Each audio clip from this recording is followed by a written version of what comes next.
Yo, yo, yo, what up, y'all? It's your boy Rob coming back at you once again with another live stream. So before we get started, you already know what to do. If you're not subscribed to the channel, make sure you hit the bell icon twice. Smash the like button, share this video out to all of your followers, and let's get it cracking. All right. So shout out to everybody who is in the building early. I'm gonna give everybody a quick shout out. Y'all know the routine. If y'all can hear me okay, give me a thumbs up or a radiation emoji in the chat. If you guys cannot hear me, then give me a thumbs down. Now I got another live stream scheduled on BLR2. I might end up running a little bit late for that. It's scheduled at 12:55 a.m. We shall see. Hopefully I should be able to get through this pretty quickly though. All right. So shout out to y'all. All right. I'm gonna give a shout out to everybody. We got my man Ali 8100 in the building. Shout out to my man Ali 8100. We got Jay Bird in the house. We got DC Precise in the building. We got DeAndre. We got Denise Scales. And we got Win, Lose, or Rug. Shout out to y'all, man. It is good to see y'all. All right. So we're going to talk about a couple things. All right. The first thing we're going to talk about is your boy Anthony Beal. All right. Because as everybody knows, Brandon Johnson really tried. Well, he really tried and succeeded in screwing the city of Chicago over on the sanctuary vote. All right. It's wild how this happened. You know what I'm saying? So we're gonna check this out. Let's take a look at this real quick. Here at home, after weeks of heated debate, the Chicago City Council has rejected a bid to ask voters to weigh in on the city's sanctuary status. Tia Ewing has a story. It's like the end to the saga. Many Chicago residents feel like they should have a say on if the city should continue to be designated a sanctuary city or not. The question appearing on the ballot fell flat, and it's likely to stay that way. They don't want to face any of that frustration and fear and ignorance that they may be hearing from their constituents. So they say, let's put a question on the ballot. Let's point that energy somewhere else because I want to make sure I remain in my seat. That's Alderman of the 40th Ward, Andre Vasquez Jr., before this heated special city council meeting. Repealing the ordinance will do nothing to stop the buses from coming or end the need that the migrants present. City council members weighed in. This motion fails. In a 31-16 vote, majority of city council opted not to allow voters to say yes or no on if Chicago should continue its. So now let me ask you guys this question. How many of you all feel that the government is working properly in Chicago? The government should never do anything to silence the voice of the people. The government should always do what it can to enable the voice of the people. However, when we're dealing with a corrupt government, you're not going to see that happen. You're going to see what happened here happen. So my question for everybody watching this is, where should the people of Chicago go from here? What should the strategy be? Because as you can see, people like Brandon Johnson, they're going to do everything that they can to try to maintain control, even if it's at the expense of allowing autonomy of their voter base. Designation as a sanctuary city. 2 more votes in favor were needed to suspend the rules and move forward to this question drafted. Should the city of Chicago limit its designation as a sanctuary city by placing spending limits on its public funding? The issue is now dead and likely won't appear on the ballot in March. It's now in the hands of the Rules Committee. They meet again in the new year. One of the resolution sponsors, Alderman Anthony Beal, sounded off before the motion was adjourned. What are you scared of to let the people have a voice? What are you scared of? The truth? Are we scared of the truth here? Are we afraid that the people are going to tell us that we are spending money frivolously in this body? The deadline for the question to make the ballot is January 2nd. The only way that could happen is if another special meeting is called. Tia Ewing, Fox 32.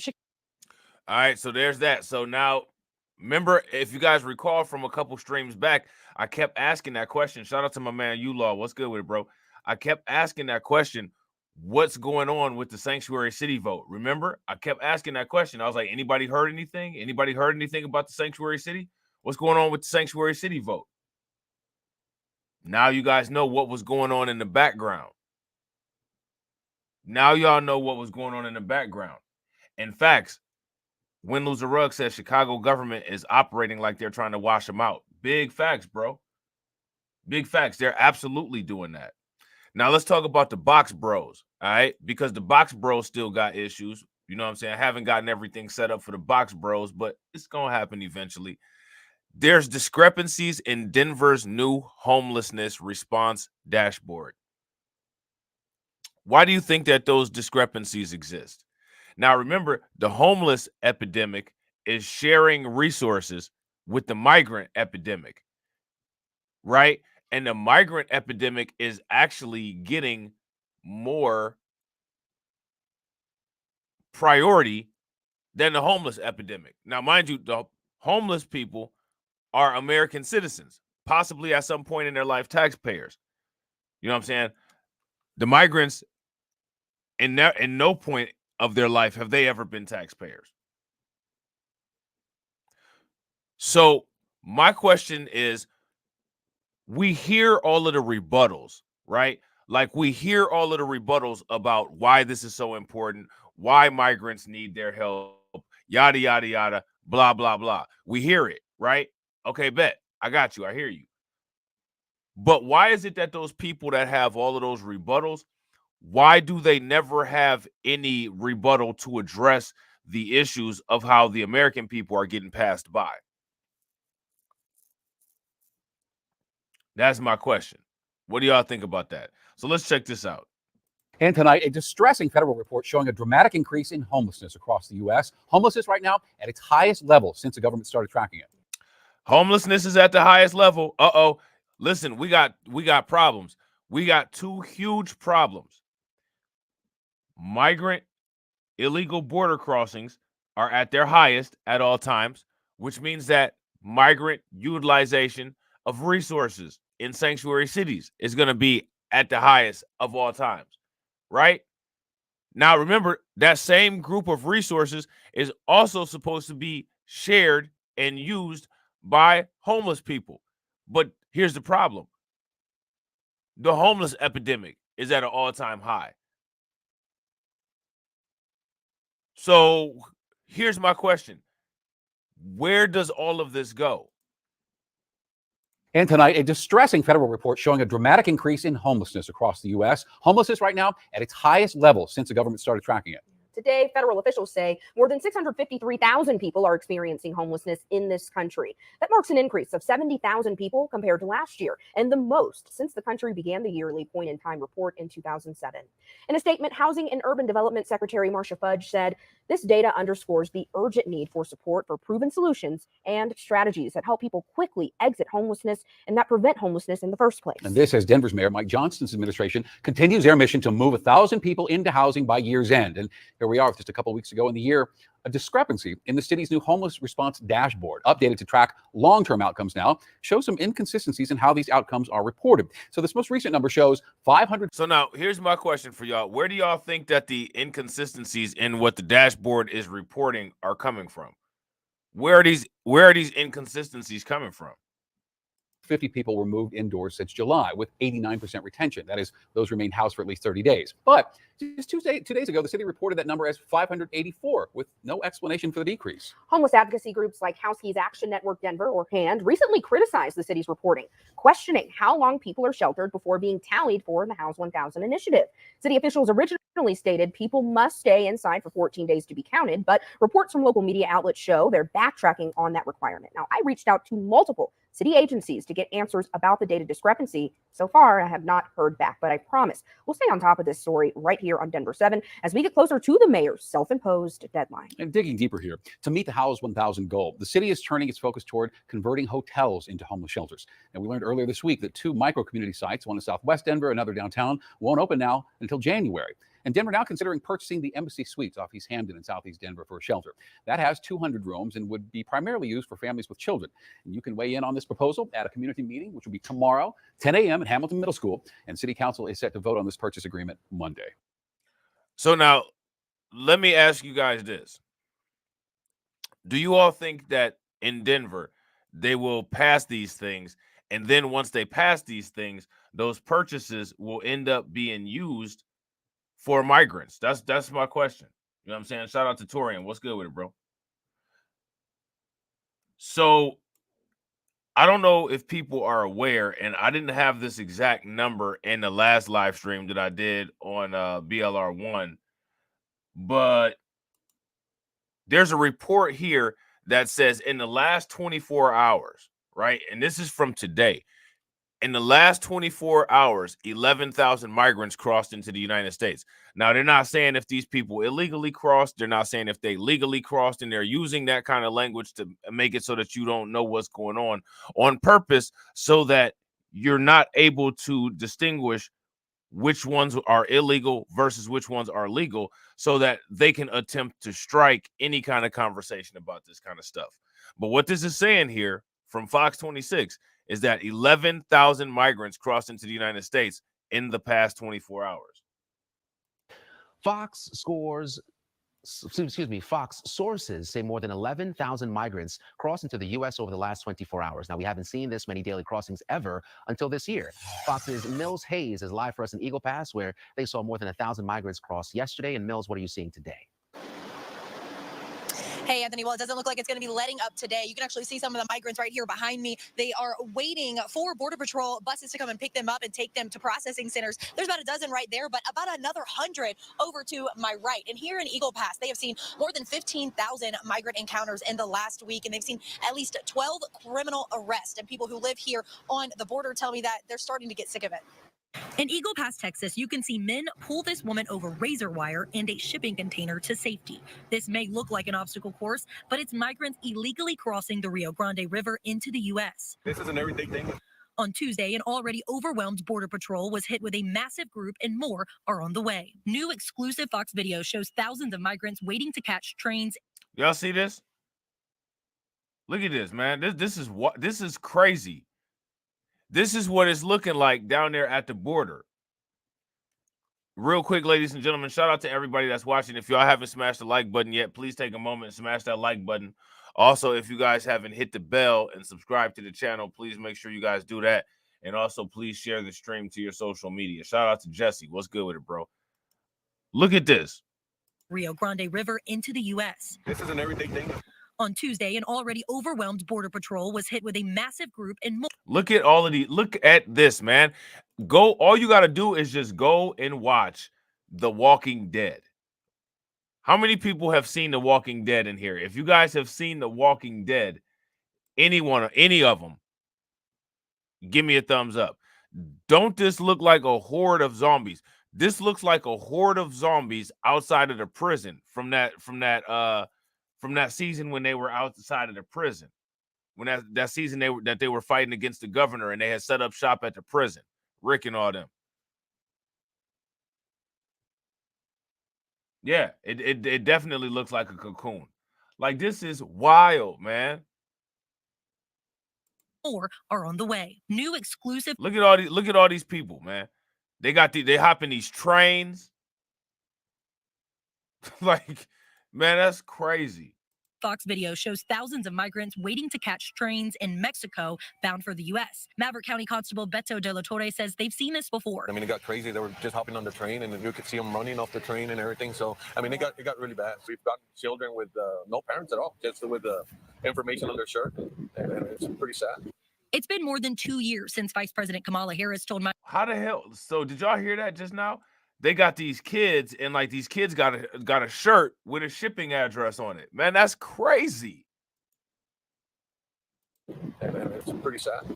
It's been more than 2 years since Vice President Kamala Harris told migrants do not come. But in 2023, we saw more than 2.4 million illegal crossings, the highest number ever recorded. We just kind of have to fend for ourselves here in Eagle Pass. We do our best with what we have. It's unacceptable. We feel 100% ignored by the federal government, by the administration. They don't bother to. So again, here's another one, right? Like DJ Khaled says, and we got another one. You know what I'm saying? Another mayor of a city that's directly dealing with the migrant crisis that's sounding like Eric Adams. But for some reason, the focus is just on Eric Adams. Now, that lady, the one white lady over in Arizona, she's saying the same thing. Old boy right here, he's saying the same thing. All these people are saying the same thing.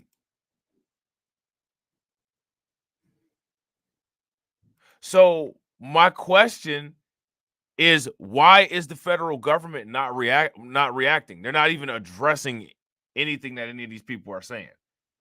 Give us a call. Nobody bothers to tell us what the plan of action is.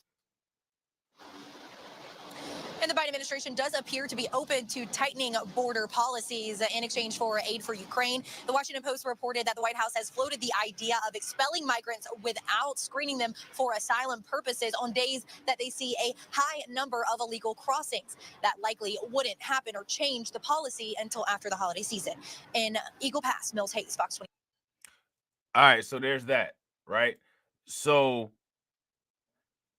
now next, cities are overwhelmed with migrant arrivals. As a result of that, U.S. senators are delaying the holiday recesses. Like, the thing that's so crazy about this is how many problems it's causing all over the place. And it's just not even being addressed. It'd be a different story, like, if this was being addressed, but it's not even being addressed.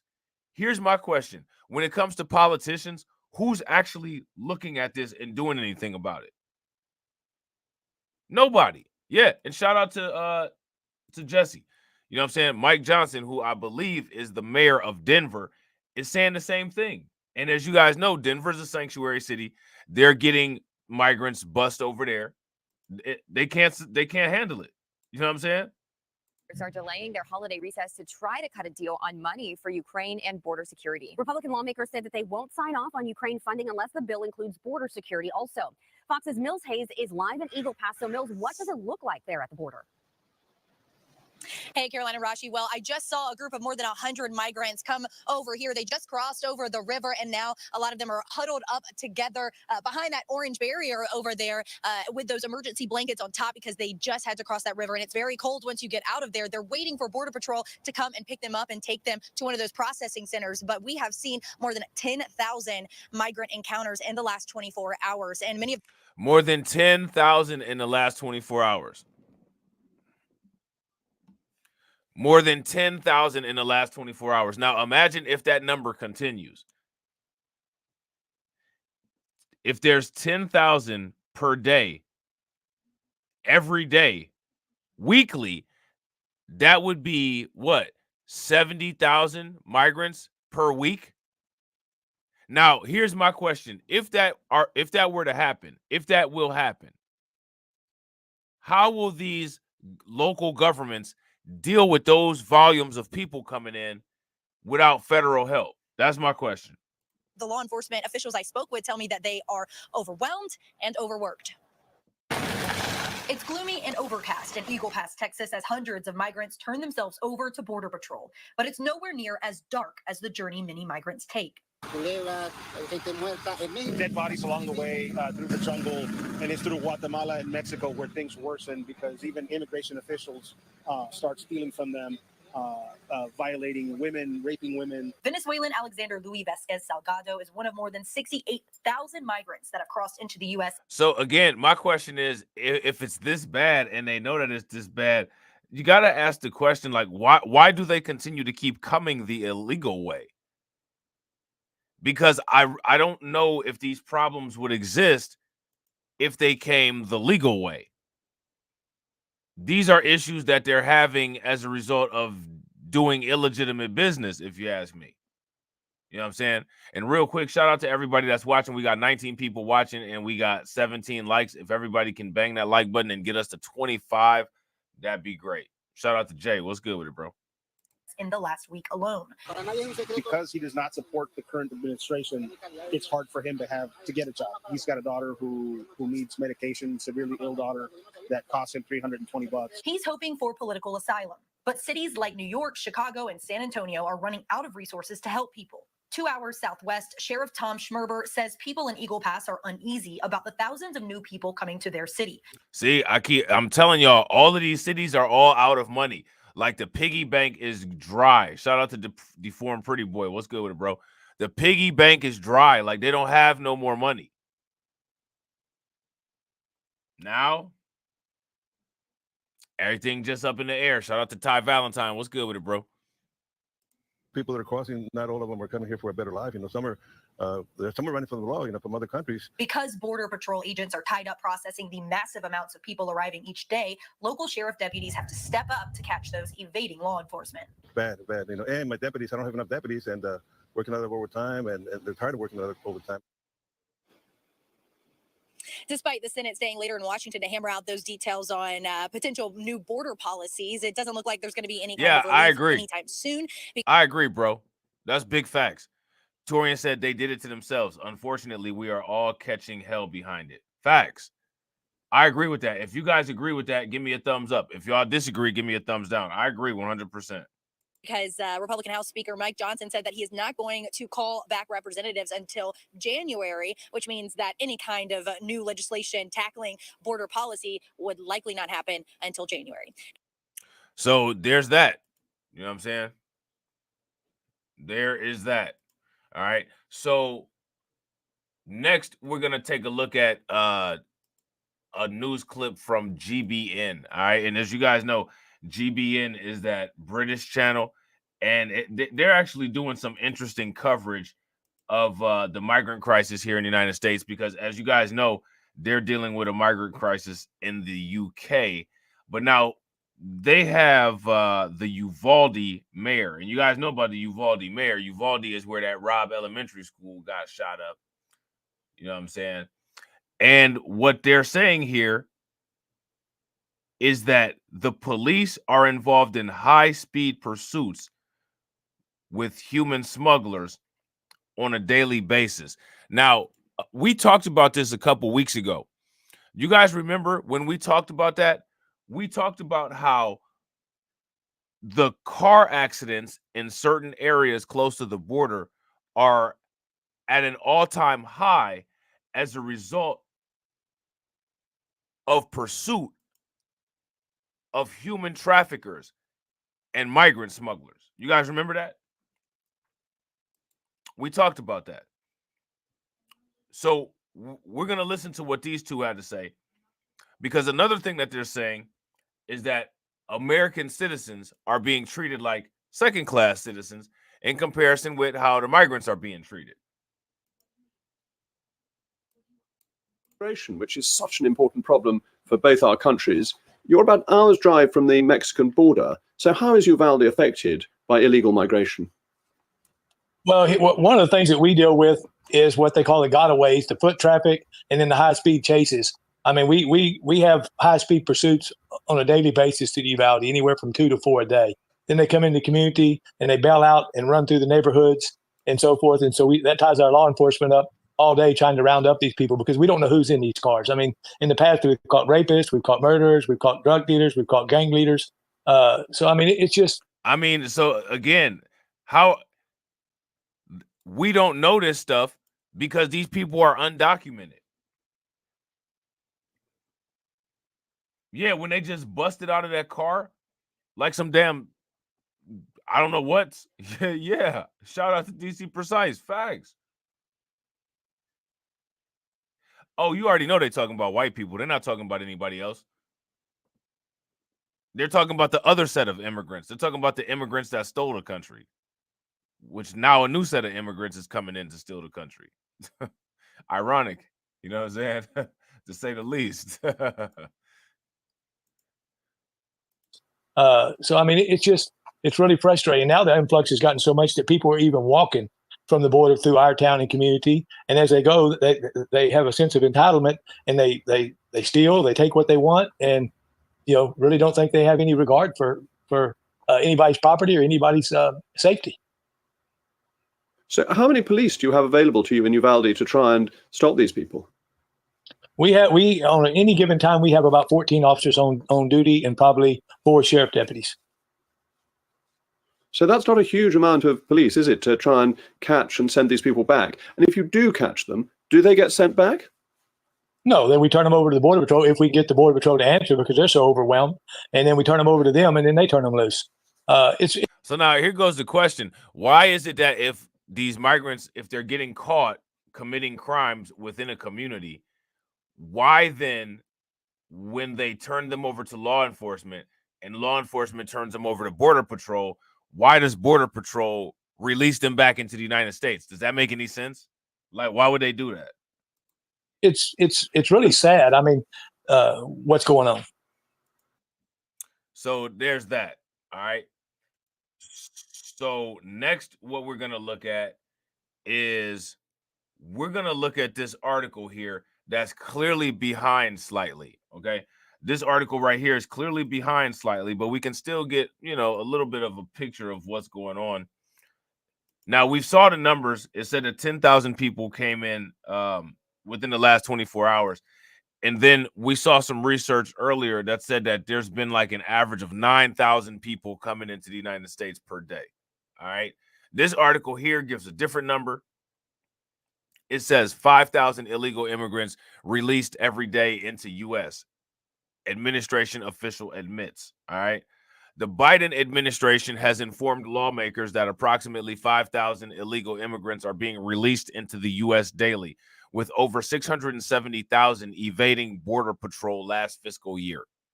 Okay. So, of course, now that we know who reported these numbers, now we know why these numbers are underreported. Because these numbers are coming from the Biden administration. So, of course, the Biden administration is going to underreport these numbers. You know what I'm saying? They are being released to non-governmental organizations, and an average of 1,600 migrants are processed and released daily via humanitarian parole. Border Patrol agents have encountered migrants from over 150 countries, and the Tucson sector is experiencing a surge. The administration has called for additional border funding, but it has been blocked by Republicans seeking limits on releases into the U.S. The administration claims it is dealing with a hemisphere-wide crisis and has presented proposals to address the situation. President Biden expressed openness to compromises on border solutions, while DHS Secretary Mayorkas defended the administration's handling of the crisis. So now let's ask this question here.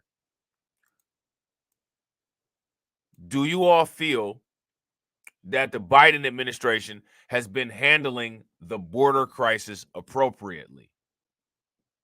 If you all feel that they have been, then give me a thumbs up. If you guys feel that it has not, that they have not been, then give me a thumbs down. I don't think that they've been handling it properly. So now here it says we've presented proposals that address the situation, that provide real practical solutions, and also do not do violence to our fundamental values, Mayorkas said. We are a country of refugees. We are. We do have asylum laws. We do have refugee laws. We abide by our international obligations that are longstanding, he said. What does this have to do with illegal border crossings? See, that's the question. That is where there needs to be a separation.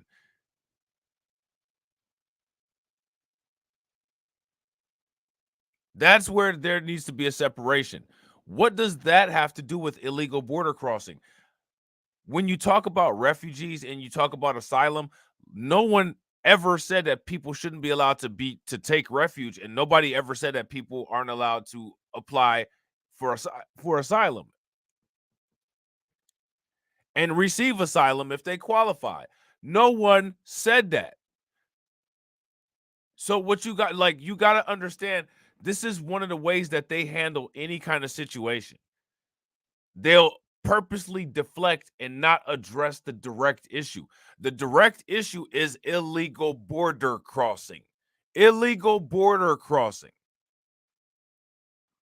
That's the issue. You know what I'm saying? Here's my question for you guys in the comment section. How are we a country of refugees? Can anybody explain that to me?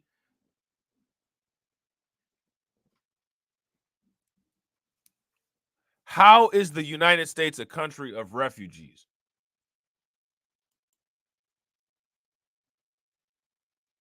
I don't understand that. This is a country of refugees. How? Who are the refugees? And what did they take refuge from? We do have asylum laws. We do have refugee laws. We abide by our international obligations that are longstanding, he said. All right. So there's that. This is a low ball figure here, 5,000. And even at a low ball figure of 5,000, that's still way too damn high. That's still way too high. So we about to follow the money, right? And we about to see where New York City wasted a whole lot of money. How many people knew about this?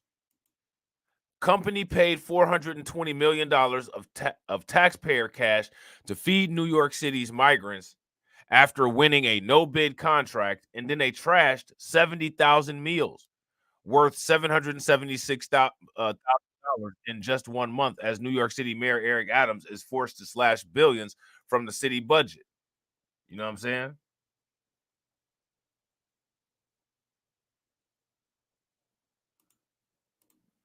What do you guys think about that?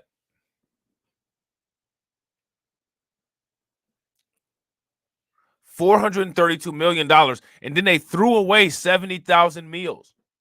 They threw them away. Put them in the trash can. Put them in the garbage. Boom. It's over with. You know what I'm saying? Make that make sense. And real quick, shout out to everybody that's watching. Definitely appreciate you guys being here. If everybody could take a moment, smash the like button wherever you're watching from, share the stream wherever you're watching from, and subscribe to wherever you're watching from. That would be great. Over 140,000 new migrants have arrived in New York City, costing the city $4 billion a year. DocGo, how many people remember we talked about DocGo? DocGo was contracted to bus migrants to upstate and care for them there. The firm has previously been accused of mistreating asylum seekers. They also been accused of being shady for other reasons. The whole no-bid contract is shady. You know what I'm saying?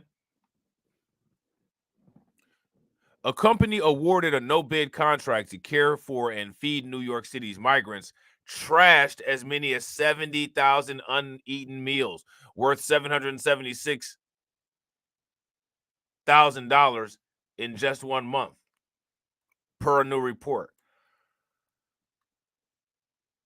My question is, if you that damn hungry, why are any meals getting thrown away?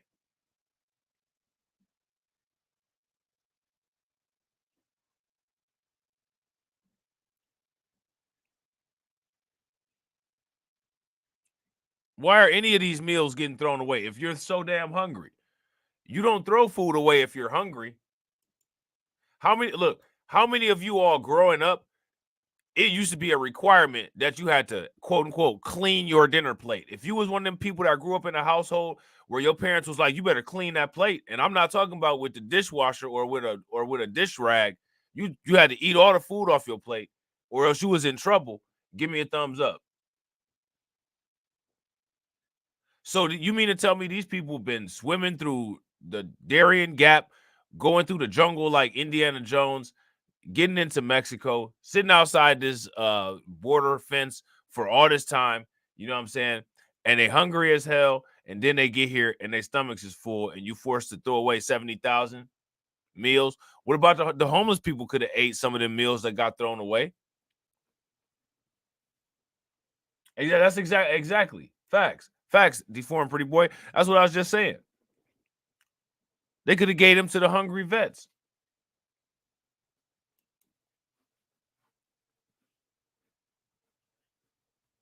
You know what I mean? So now here it says DocGo, a medical services company, was given the $432 million deal to care for about 4,000 migrants in the city's care upstate, but has been accused of wasting taxpayer money as Mayor Eric Adams was forced to slash billions from city services to address the crisis. From October 22nd to November 10th, the company threw out over 70,000 meals, marking them as wasted in internal documents reviewed by the New York Times. The trashed food cost taxpayers about $776,000. $1,000. We're gonna take a look at this New York Times article. Oh, they didn't link it. The meals are going to go to waste for various reasons, including that many migrants are not present when they are served because they're working or looking for work. So they breaking the law again, because if you're not legal, it's not legal to work. So if you had a sat where you were supposed to sit at until when the food was served, then you would have been able to eat and not waste the taxpayer money. But you came to the country illegally. Now you're working illegally. Now you're missing meals, and the taxpayers' money is getting thrown literally into the trash.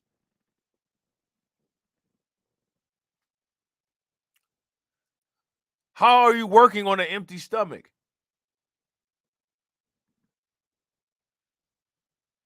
You know what I'm saying?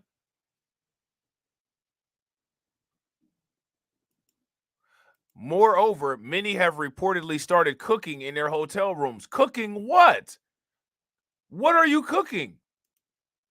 This man. Moreover, many have reportedly started cooking in their hotel rooms. What are you cooking in your hotel room? What are you cooking? Where are you getting the food from?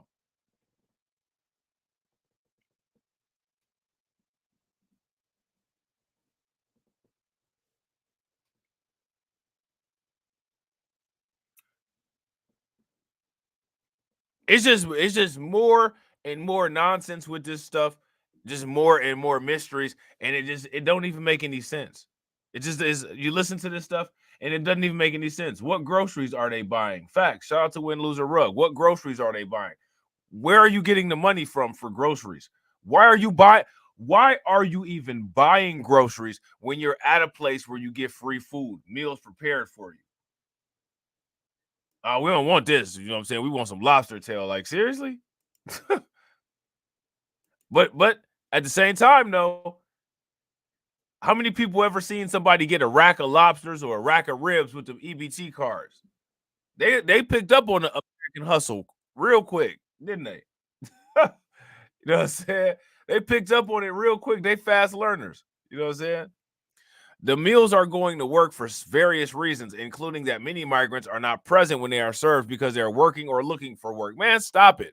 I thought they came here looking for food too. So you find food and then waste it and then go look for work. So when you find work, are you going to waste the job too? You going to get fired too? Moreover, many have repeatedly started cooking in their hotel rooms. Man, that's crazy. That's crazy. However, some migrants have also said the food made them sick and has quality issues, such as the presence of mold. Where? How? The food made them sick. Really? So you made it through all of this jungle and all this Darien Gap and poisonous frogs and everything else down there, anacondas, and then you got to the United States, and then a cheeseburger took you out? Man, I don't believe it. Sorry.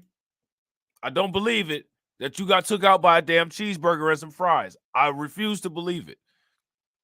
At the Red Roof Plus in Buffalo, a company employee noted migrants dislike the food strongly, adding clients angry and claim that the food has mold and is making them sick. Where's the mold at? This is what the food looks like right here. Where's some damn mold at on this?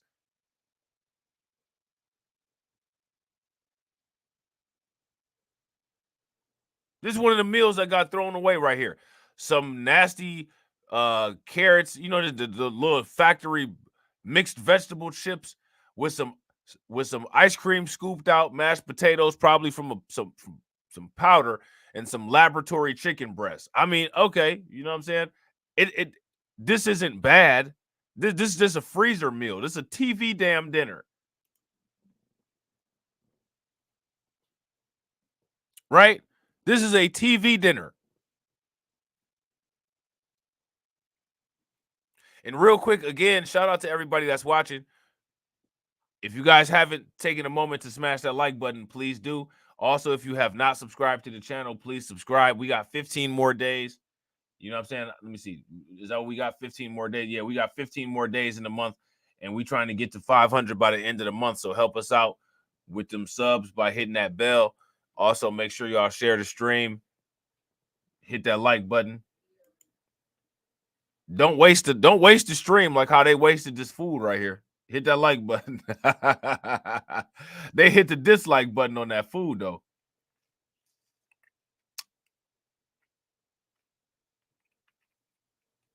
So now I'm checking out this picture, and again, it's just a wild picture, man. They got all the African migrants right here. They got the white lady, homegirl, right here in the zebra skin. Like it's it's party time, man.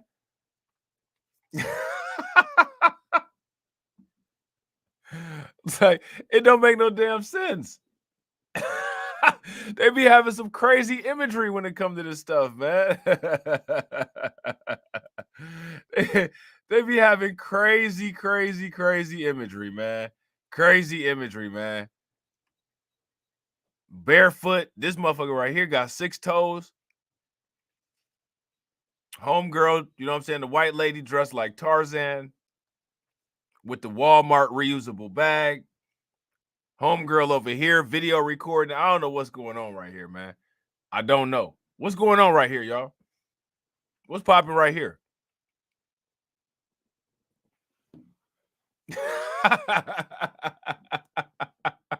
What was going on in this picture is what I want to know. Yeah, exactly. Facts. Shout out to Foreign Pretty Boy. Bad water in those countries, and they're complaining about the food. Bad food in those countries, right? Bad food in those countries too, allegedly. So now here it says a migrant from Haiti told the Times he had to go to the hospital after he ate his first .go meal and now has to wear a special belt around his stomach to help the gas the food gives him. You a damn... See this? Let me stop.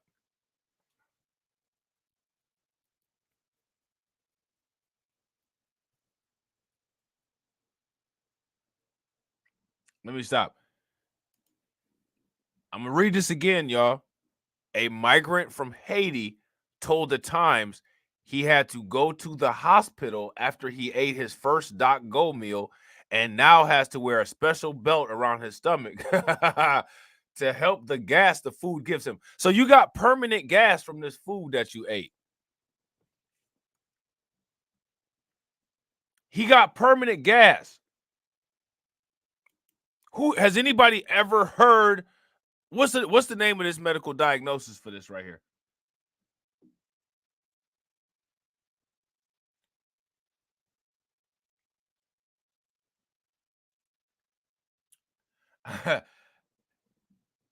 Yeah, facts, Maggie. He probably had gastritis before. Facts. Shout out to Mama Zeke. What's good with it, Mama Zeke? Yeah, man. He's not telling the truth here.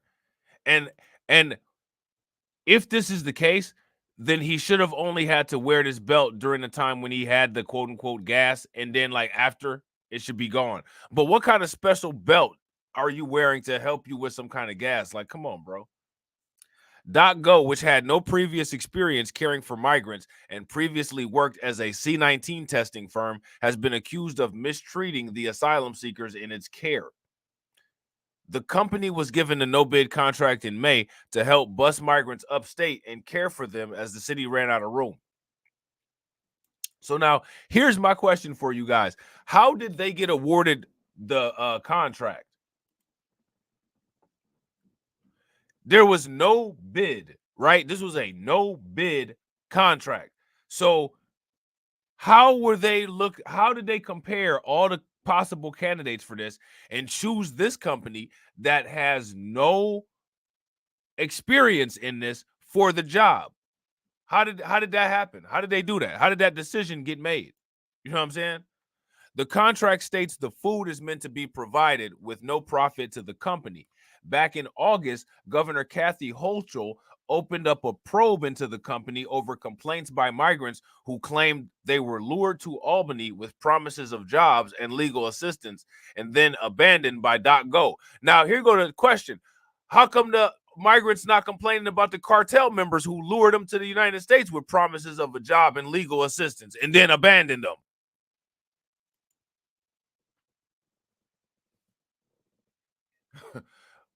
What about that? Yeah, they got irritable bowel syndrome. You know what I'm saying? Trying to blame the food for their Crohn's disease that they got. You know what I'm saying? The company CEO, Anthony Capone, well, I mean, do we really need to ask any more questions? This company got a CEO with the last name Capone. And they wonder why the company is corrupt. The company's CEO, Anthony Capone, and that's his real name, who faced allegations that he lied about his educational background, resigned in September after citing quote unquote personal reasons. Was somebody offered him some cement shoes or something? You know what I'm saying? A spokesperson with the New York City Department of Housing Preservation and Development told the Times that DocGo had recently began ordering fewer meals, and it's aiming to cut $66 million from the program by the end of 2024. DocGo spokesman Robb Ford claimed that the data presented by the New York Times is once again taken out of context, is not accurate. So it's a see what had happened was type situation. DocGo continually monitors food consumption and works to proactively identify opportunities for savings on behalf of New York City. So then if that's the case, then how much money have they saved?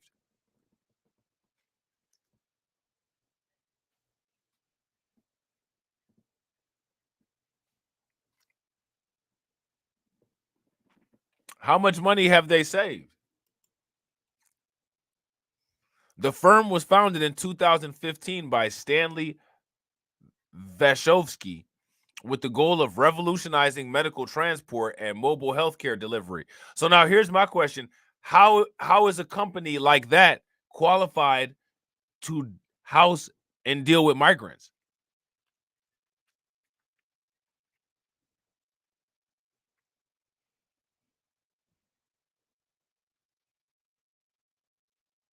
Make that make sense. Adams signed $5,056,744,415 in nearly 200 contracts for migrant services since last year when he declared a state of emergency, allowing City Hall to bypass a competitive bidding process to address the surge in asylum seekers. However, he lost that power earlier this month after it was revoked by Comptroller Brad Lander, who is auditing the contract with DocGo. He said that he has serious concerns about the selection of this vendor and its performance contract of duties. There's just too many outstanding questions and concerns about DocGo and this $432 million no-bid contract, Lander added. New Yorkers deserve real-time oversight and accountability to understand how this price tag was reached. Ensure this company has the experience to provide the contracted services and vet the integrity and responsibility of this vendor. Last month, Adams announced a $110.5 billion budget, claiming cuts across all departments were necessary after the city spent $1.45 billion in fiscal year 2023 on the migrant crisis. The budget cuts would cause New York Police Department officers to be cut by a fifth, or 13.5%, by postponing the next 5 academy classes, bringing officers below 30,000, down from 36,000. Education would also take a $1 billion hit over 2 years, and it will cause a delay in rollout of composting the Bronx and Staten Island, causing reduced trash pickups as well as cuts to the city's pre-K programs. Listen, I'm going to tell you something. From all of those videos that I've seen in New York City, they can't afford to not pick up the trash.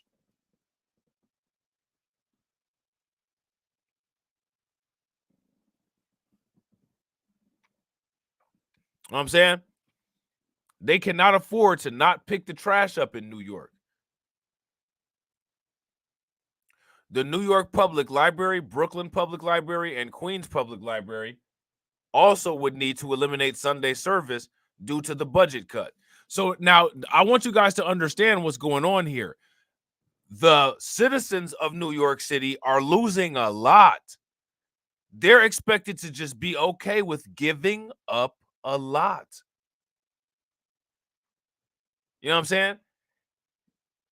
While the migrants are getting a lot and the money is being slashed that's supposed to be helping the citizens to divert funds to helping the migrants, and they not even about to eat all the food. You know what I'm saying? They're not even eating all the food. It is what it is.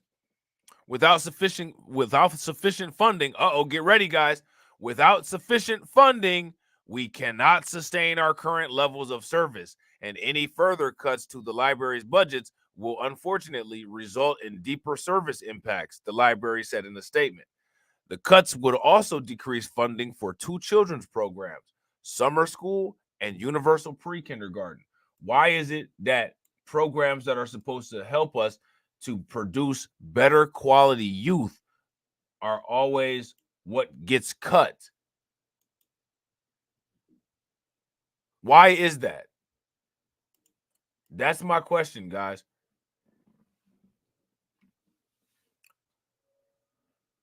So, how many people have heard about the surge in Chinese nationals at the border?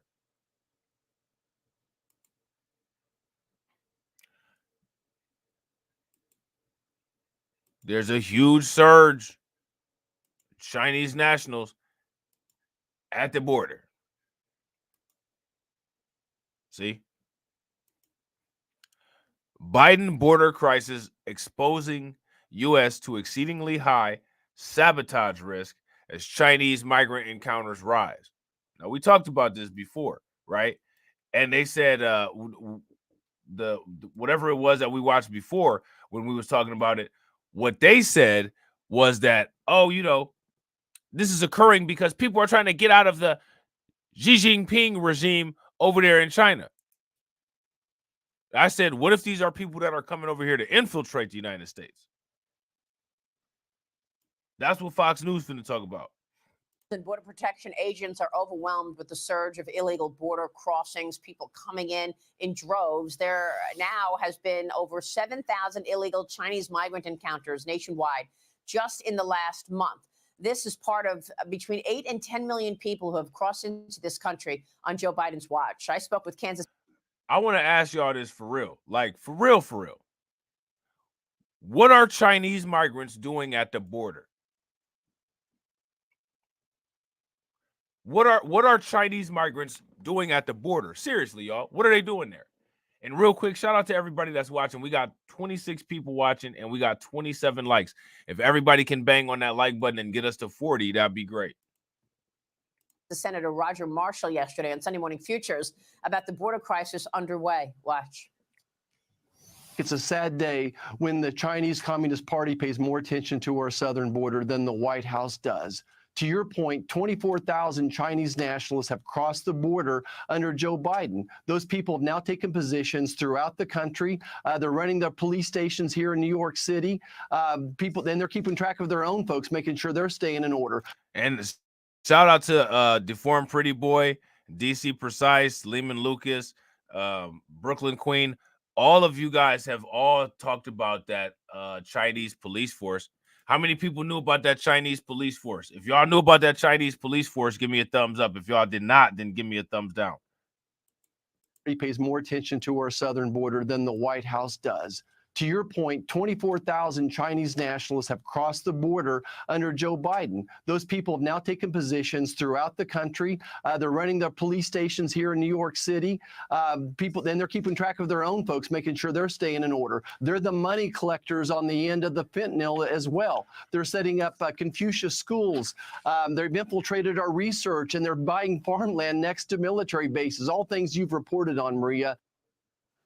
Wow, this is pretty disturbing what you just heard there. Joining me right now is the Gatestone Institute Senior Fellow. He is the author of several books, The Coming Collapse of China and China is Going to War. Gordon Chang back with me this morning. Gordon, your reaction to what you just heard from Senator Roger Marshall. Senator Marshall is absolutely right. The Communist Party is using that open border to infiltrate people who look like saboteurs. And they're linking up with, I think, these secret Chinese facilities like that lab in Reedley, California, that had at least 20 pathogens, including Ebola, and almost 1,000 mice that have been genetically engineered to spread disease. How many people heard about that? Because that's concerning. Who heard about this secret lab in California and these genetically engineered mice, or rats or whatever, that been genetically engineered to spread infection? I didn't know about this. This is something new for me. Back with me this morning. Gordon, your reaction to what you just heard from Senator Roger Marshall. Senator Marshall is absolutely right. The Communist Party is using that open border to infiltrate people who look like saboteurs. And they're linking up with, I think, these secret Chinese facilities like that lab in Reedley, California, that had at least 20 pathogens, including Ebola, and almost 1,000 mice that have been genetically engineered to spread disease. So there is a sabotage risk, which is exceedingly high. And it's not just the Chinese, it's Iranians and Syrians and Venezuelans. You know, it took only 19 terrorists on 9/11 to kill 2,977 Americans on one day. And what we're allowing is thousands of potential saboteurs into our country. There's no words to describe the Biden policy. There's really no words. You're right. I mean, I just keep asking myself, why? Why? Well, do they not recognize the national security risk that they have put this country in, the threat that we face as a result of this wide open border?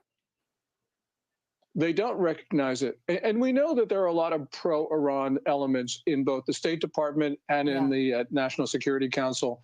And I just have to assume that this is intentional to create that infrastructure of terrorism in our country. You know, you got to remember that that 9/11 deal this year that President Biden, he gave clemency to 5 Iranian operatives. Only 2 of them decided to go back to Iran. 3 were released into the U.S. And remember, we're still providing Secret Service protection to mid-level Trump officials because they're under threat of assassination by Iranian operatives. But you know what? As you're talking, Gordon, we're showing these pictures of Chinese nationals coming into the border. They all look like military-aged men. I mean, it's incredible. It's so obvious here what's taking place. These are not families running from persecution. Yeah, I had to agree with what she's saying. You can see that in most of these pictures. This is why anytime when they show these pictures, I'm always asking the question, where's the families at?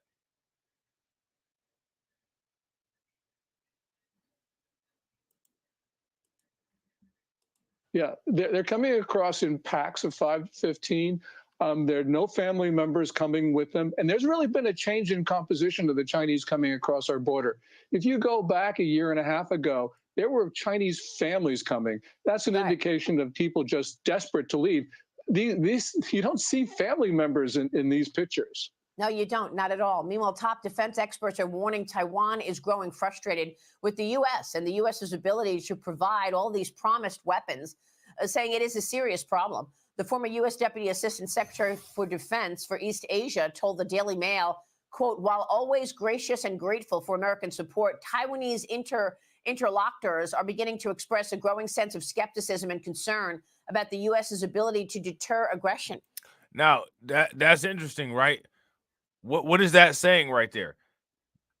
The United States allies are losing faith in the United States' ability to be able to back them up. But honestly, though, that's the United States allies not using their better judgment.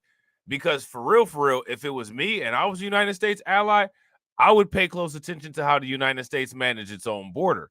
The United States not managing its own border. You know what I'm saying? They're not doing anything to really stop an internal invasion at home.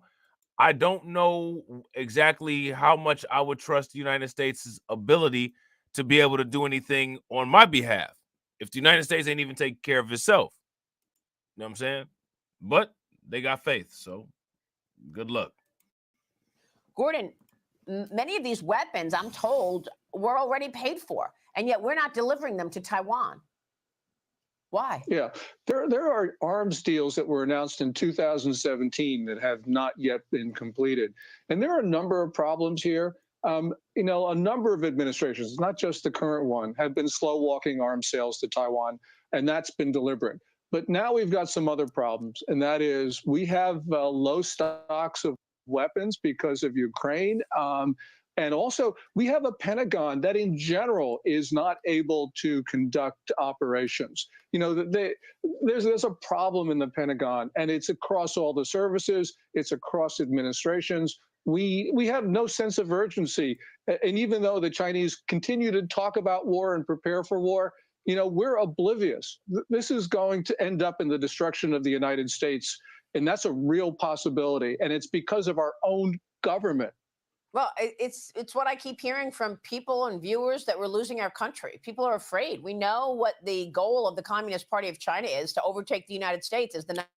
I'm trying to look through my my Twitter inbox now. I always forget about these message requests. Like it'll say there's a request or something like that. But I'm looking and I don't see it. But I'm gonna have to go look through these because I forgot about these. Like I'm just looking through my messages, and then it says message request, and then when I look at this message request, I got like all these damn message requests. I'm like, oh shit, I just opened up a whole rabbit hole. But I didn't get a chance to see it yet. But I'm gonna look for it, deformed pretty boy. #1 superpower. Now, the economy there is not doing well. Consumer prices down in China for the second straight month. Concerns are deepening there of deflation in China.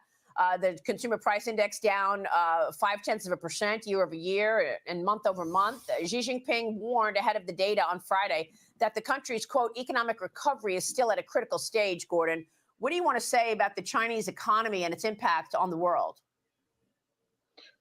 Yeah, and once you get into a deflationary spiral, which is where China is entering, there's just no coming back. And it's not just consumer prices. That's 0.5%.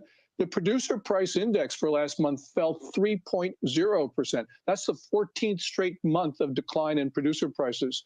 So what you have is an economy that is failing. And, you know, Xi Jinping does not believe in consumption as being a basis of the Chinese economy. What he believes, he wants to get the economy ready for war. And so he is emphasizing war production. That, by the way, is crippling the Chinese economy because the military is getting very large shares and larger shares of the Chinese economy. You know, So now here's my question. What are we doing to counteract any of this stuff that China is doing? I don't see us doing anything. And what I do see us doing is sending a lot of money and resources to other places where they're engaged in conflicts, and those people are not going to be able to oblige and reciprocate with the conflicts that we have. And I don't think that's a good strategy of spending money. But, you know, there's people that get paid to make these decisions, and I'm not one of them. So we have a lot of analysts in the U.S. who analyze the Chinese economy like ours. That's completely wrong when you think about Xi Jinping and the way that he views society. So you don't think this weakening economy in China is going to deter the CCP's aggression? It's been incredibly aggressive on America, incredibly aggressive on Taiwan. Everywhere it operates, it's incredibly aggressive with their debt diplomacy programs. But you don't think a weakening economy deters that aggression? I don't think so, because Xi Jinping has very different goals. And right now, at least, he's in control. Yeah. Great to see you, Gordon. As always, thanks very much. Gordon Chang joining us this morning. All right, so there's that. All right. So now the last thing that we're going to take a look at here is the border sheriff. All right. Shout out to David Brown. What's good with it, bro? The border sheriff is sitting here saying that the United States is actually playing games. The White House is playing games on the border. Now, if you ask me, I think that they're playing games. I think that they're playing a dangerous game. They should have been taking care of the situation. And now what you see is people are playing around out here as far as holding certain things hostage, votes and things like that. None of the stuff that they wanted to get done before the end of the year is going to get done as a result of all of this. You know what I'm saying? And I got to agree with Maggie. They've been playing games for years with the border crisis. So now, since they've been playing all these games and they've been playing these games for a long time, now we're at a point of where the games can't be played anymore. We're at a tipping point. Something's got to be done. But will the right thing get done? That remains to be seen. So let's check out what they're saying right here with this. Now, former Republican Congresswoman from California, Mimi Walters, and Mark Daniels, Sheriff of Cochise County in Arizona, which is on the border. Thank you very much for coming on, to both of you. All right, Mimi, is this situation politically as dire as I'm laying out, or am I overstating this? Well, first of all, I share your frustration with those on the right and those on the left that refuse to compromise. But I do believe that if the Senate does come to a compromise on the border, as well as being able to support giving Ukraine money, that the House will come around. And this is why I say that. You do have an element on the far right that's, no matter what, they are not going to support any sort of compromise on the border because they basically want it closed. And on the left, they don't want any sort of changes on the border. But I think the White House will be. That's facts. That's super facts. If you guys agree with Maggie, give me a thumbs up. If y'all disagree, then give me a thumbs down. Maggie says, Rob, the right thing will not be done. They will continue to play political telephone. I agree with that 100%. And we see it. That's what this whole new thing is now. This we're going to consider deportation and all this stuff. They're not going to follow through on any of this stuff. They're not going to follow through on any of it. They're going to expect people to forget about this throughout the holidays. And once it's forgotten about through the holidays, they're going to get the military aid to the countries that they want to get the military aid to, and that's going to be the end of the story. Be able to put pressure on those Democrats in order to get a compromise done. Because remember, the president is not seen in a very good light on the world stage. His foreign policies have been a disaster, and he needs to show the rest of the world that he can help Ukraine and Israel. Yeah, I believe that, but I'm not sure that some of the House Democrats are going to help him in that effort. Let me move from the political a moment to the practical. Okay, so I want to ask this question, right? Do you all see this video that they're showing of these people getting through the border and then running? My question is, if these migrants need to come through the border, get caught so that they can get re-released into the United States, if they need to get caught in order for that to happen, why are they running? What they should be doing is running right to the border agent so that the border agent can arrest them and then process them, if that's the case. Right? But for whatever reason, that's not what we're seeing.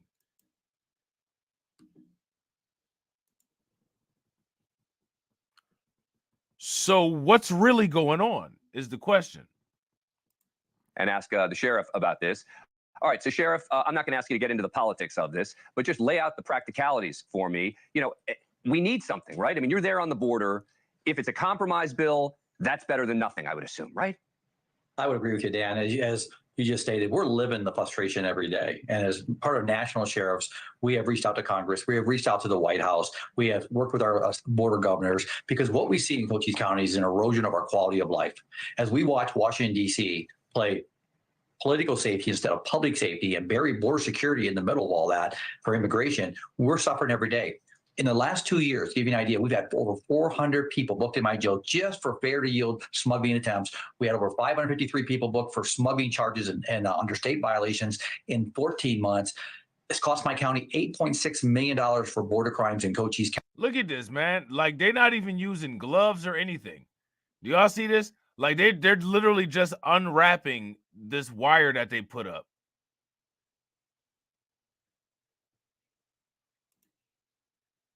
There's no law and order at the border. There's no law and order at the border. Look at this picture right here. Look at this. In 14 months, it's cost my county $8.6 million for border crimes in Cochise County. We're a rural county here on the southeast corner of the state of Arizona. We're living it every day. Double-digit deaths in my county related to the border. That's the ones that come through crime, not just people, migrants dying on the border, the inhumane side of it. My point on this is it's not working. We know it's not working. But what I see every day is Congress, the White House, playing the blame game while we play the real game. So, and again, to be clear, you would encourage Congress and the White House to come up with some sort of deal, right? Meaning, if they can come up with anything that's progress from your perspective, that's a good thing, right? Regardless of the details. Exactly, Dan, because that's something we've been asking for 3 years, Right. is engage it, recognize it, work together. So, but Mimi, I know you're more optimistic, I think, than I am about this. The notion that if the White House and the Senate Republicans are able to reach an agreement, how are they going to get it? I just think you're going to have people on the far left in Congress who are going to say no. You're going to have a lot of House Republicans who are going to say no. And it's going to be tough. Well, you just have to get to 218. Yeah. And if you get enough Republicans, which I do believe there are enough more pragmatic Republicans, if you will, in the conference that will say, listen, we've got to get something done here. We've been, talking about this ever since Biden got elected. He has done nothing to secure our borders, and they have to go back and show their constituents that they fought for something. And, but they can't give Biden credit. I worry that their problem is, and particularly on the extreme, if there is a compromise, they'll say, oh, this was a win for Biden, right? It's all about winning and losing. It's not about solving our problems. It's about who wins and who loses. And I worry that particularly on the right, there's going to be the sense of, oh, well, we can't let Biden get a, quote, win here, even though from the left's perspective, it was a big. So again, look at them. They keep showing all of the African migrants, y'all. Look at that. Look at that. Now, we know who the majority of the migrants are, but they keep showing the African ones.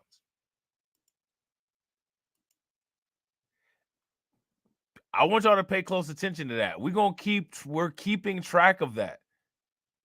That's one of the great things about having the YouTube videos. You know what I'm saying? We got records of all of this stuff. And if you're not subscribed to my channels, make sure that you subscribe to them. Also, make sure that you always are subscribed to my Rumble channel.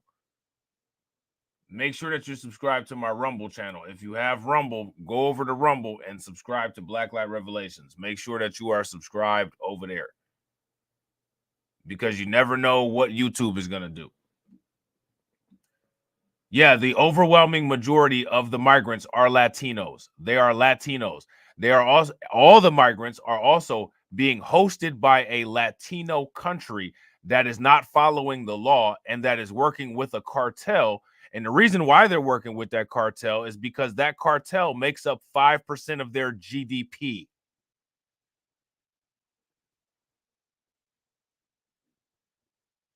What does that say about that country? Big loss.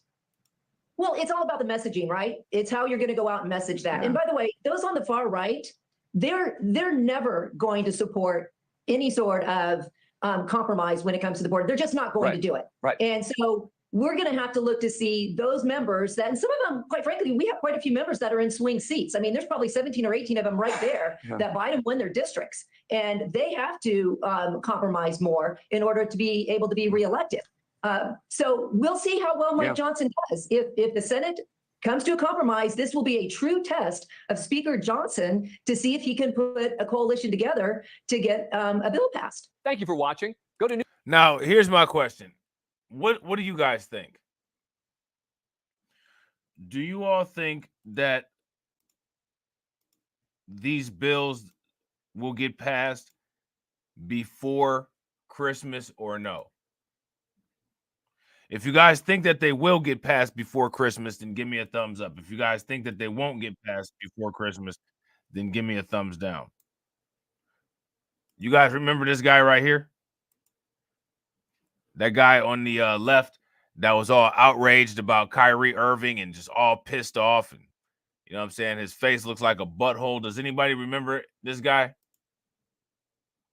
Geist, what do we have going on with the White House? Well, they're trying to figure out this immigration and whether it ought to be tied to funding for Ukraine and Israel. The White House Democratic lawmakers are considering whether to provide new powers to the Biden administration at the southern border in order to gain Republican support for passing foreign aid. Two sources tell NBC News the changes may involve new migrant expulsion powers and an expansion of the migrant detention and deportation system. Republican Senator Tom Tillis of North Carolina said yesterday. So now here's my question, right? If I want to ask this question logically, if the Biden administration is handling the border so well, then why does the Biden administration have to revert back to Trump era policies in order to get a handle on the border? That's my question.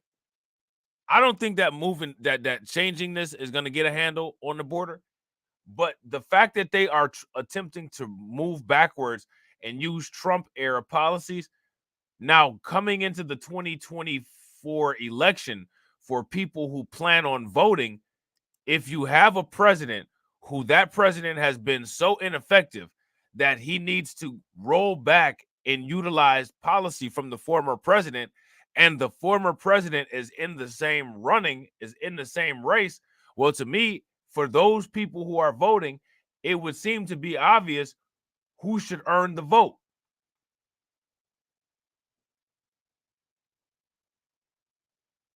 Why would you choose a president who has to roll back to policies of a more effective president when you can actually choose that more effective president? Does that make sense?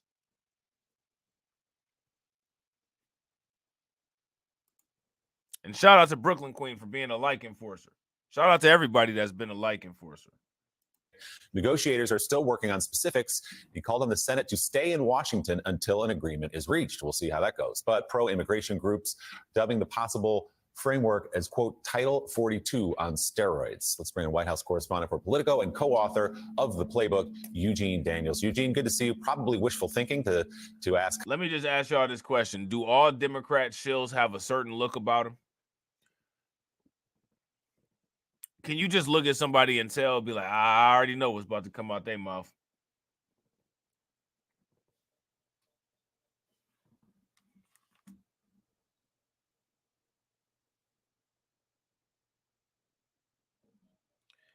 This dude right here, he looks like a cookie cutter Democrat shill. To me, the Democrat shills, they have a particular look about them.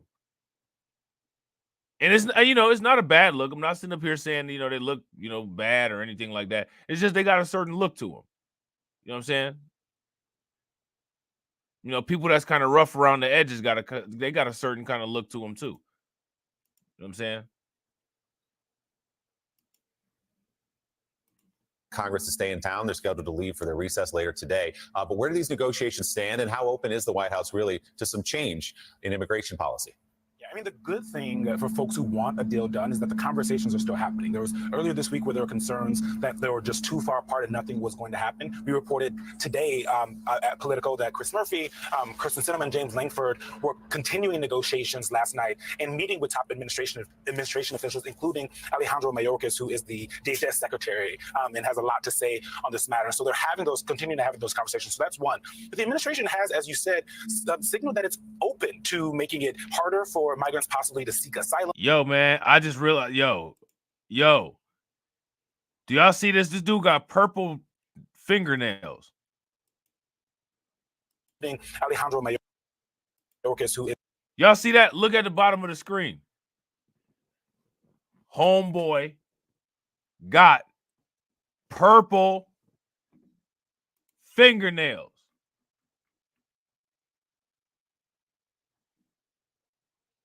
What kind of shit is that?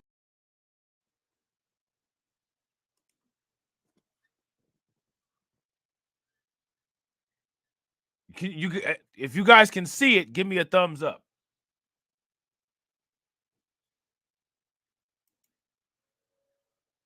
Why are you gay?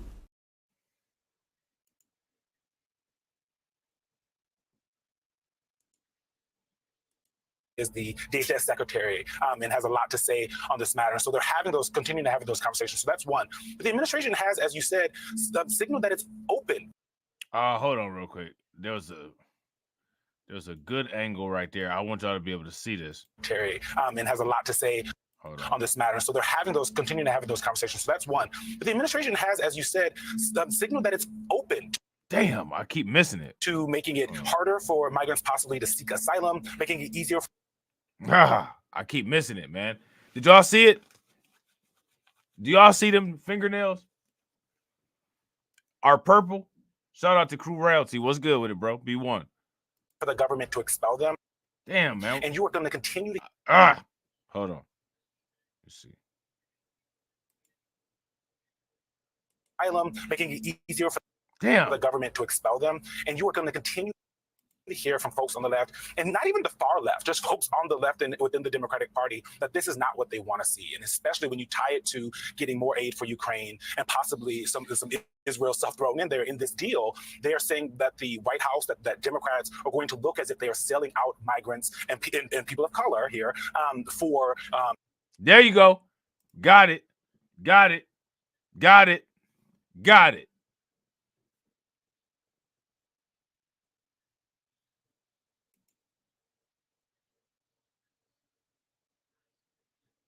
You ain't black.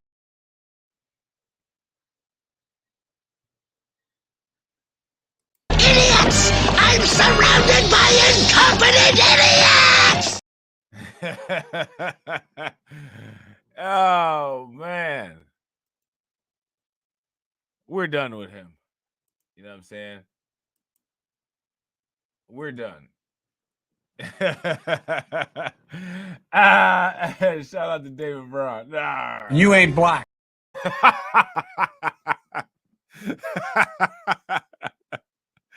Oh, man. Shout out to Sybil. What's good with it, Sybil? Yo, I appreciate everybody, man. Make sure that y'all tune in a couple minutes. We're about to get that other stream cracking. We're going to talk about Jonathan Majors, man, and them blue pill mistakes homeboy made, because your boy Jonathan Majors made some blue pill mistakes. He made some blue pill mistakes, man. Your blue pill mistakes. You know what I'm saying? So shout out to you guys. I appreciate each and every one of you guys being here. The channel is growing. That's awesome. You know what I'm saying? And it's because of you guys that it's growing. I appreciate you guys. If y'all not part of the Discord, y'all know what to do. Hit that Discord link. If you're not subscribed to the channel, y'all know what to do. Make sure y'all hit that bell icon twice. Shout out to the replay gang. Always let us know that you watch. Type replay into the comment section. And as always, ladies and gentlemen,